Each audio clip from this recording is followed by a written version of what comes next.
Hi, good day. My name is Marjorie Bitana de Castro, 18 years of age, studying in Batangas State University, Rosario Campus. We are 4 siblings in the family and I am the oldest.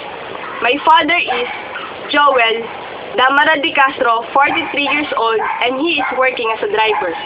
My mother is Marilyn Bitana de Castro, 40 years old, and she is working as a vendor.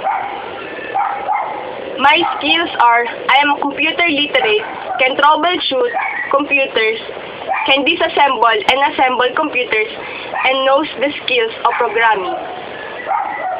The seminars that I attended are Tech Tutor 3, Paradigm Shift in ICT Learning, Reach the Unreached, last September 27, 2011. And Batangas Information Technology Students Conference 2012, last February 4, 2011.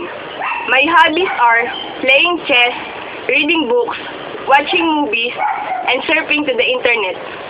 Thank you for rendering your time with me.